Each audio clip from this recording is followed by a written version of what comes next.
Good afternoon from London, and it is such a bright sunny afternoon here in London.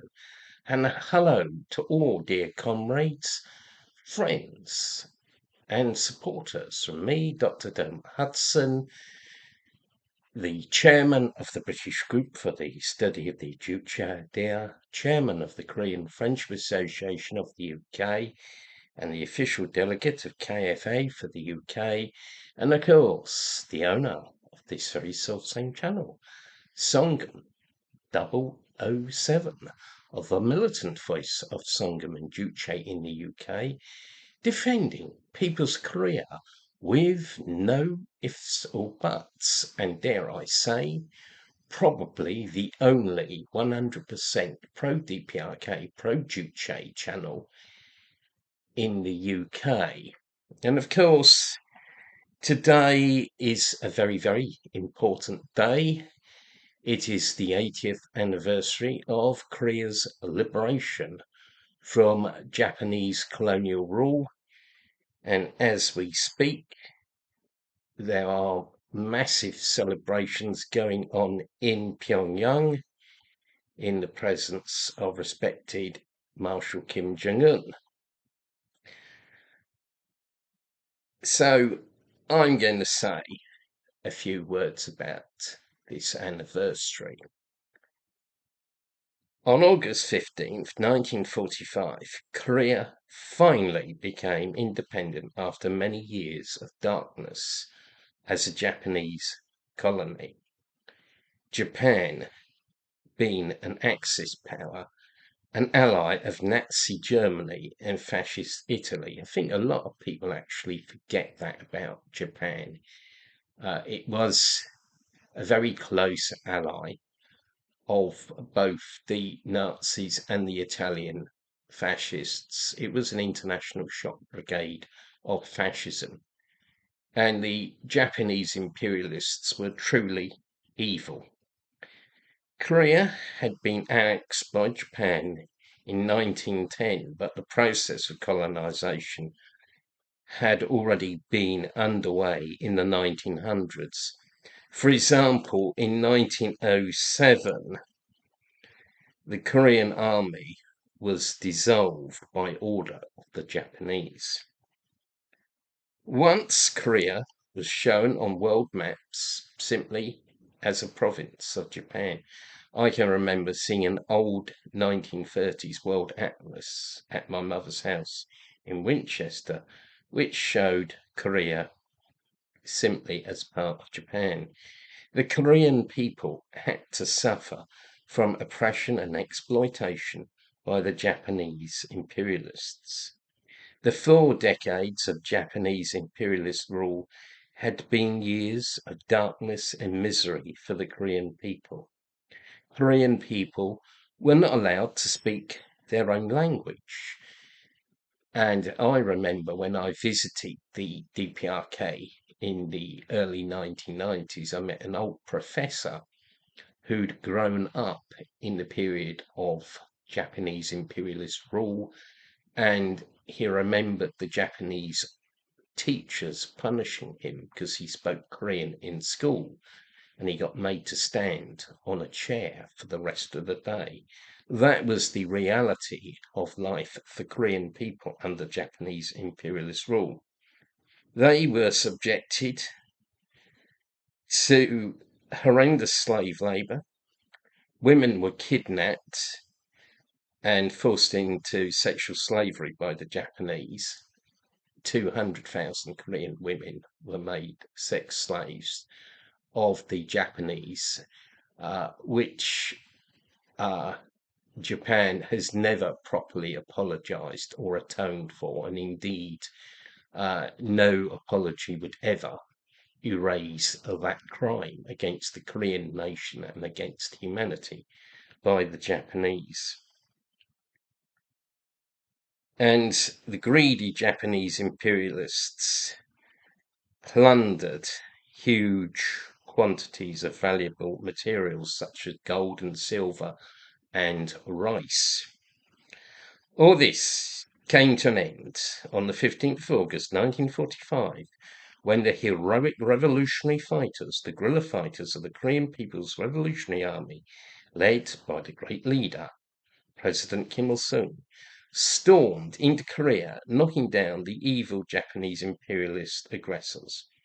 Korea became a nation once again, to the hearty cheers of Koreans hailing independence. The Korean people sang and danced, while the decadent Japanese samurais scuttled back to where they had come from.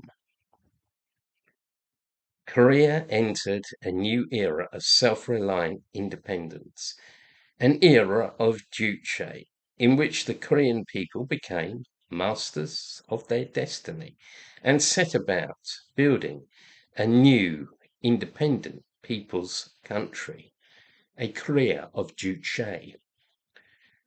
Korea's independence came about as a result of the 20-year-long armed struggle carried out under the leadership of President Kim Il-sung and fought under the banner of the Great Juche.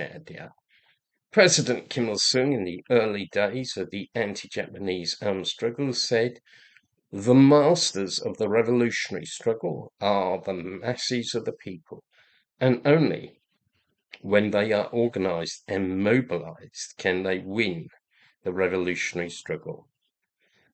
Moreover, President Kim Il-sung was not a pacifist or a reformist, so he realized that Korea could not win independence and liberation by peaceful means. There was no peaceful or parliamentary road to liberation. This was an illusion which President Kim Il-sung had seen through. The fighters of the anti-Japanese People's Guerrilla Army, which was to become the Korean People's Revolutionary Army in March 1934, fought in the spirit of self-reliance without a state-based rear or the assistance of regular armed forces. Once some guerrillas wanted to ask another country to build a hand grenade factory for them, but no such factory materialized, so President Kim Il-sung created the Yonggil bomb, made from local materials. Under the command of the great leader, President Kim Il-sung, an ever victorious and brilliant commander, the stout-hearted and heroic guerrilla fighters of the Korean People's Revolutionary Army fought many battles against the Japanese imperialist aggressors, such as the Battle of Pochombo in 1937 and the Battle of Musan, to name just a few. The Battle of Pochombo on the 4th of June 1937 was the most significant as it symbolized the advance of the Korean People's Revolutionary Army into the Korean homeland. President Kim Il-sung also applied the Juche idea to the question of the United Front and Popular Front and founded the Association for the Restoration of the Fatherland, a Juche-orientated United National Front, in May 1936. On the 9th of August 1945, President Kim Il-sung gave the order for units of the Korean People's Revolutionary Army to go over to the final offensive to liberate Korea. President Kim Il-sung said, and I quote, "All the officers and men of the KPRA shall be committed to the final battle to destroy and drive out the Japanese imperialist aggressors completely from our homeland." His order concluded with the words, "Let us all march forward to the final victory in the war against the Japanese."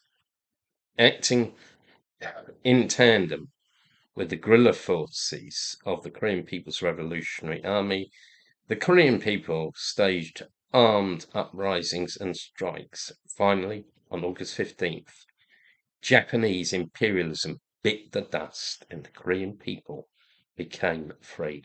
The Korean people over the past 30 years have never, over the Korean people over the past 80 years have never looked back.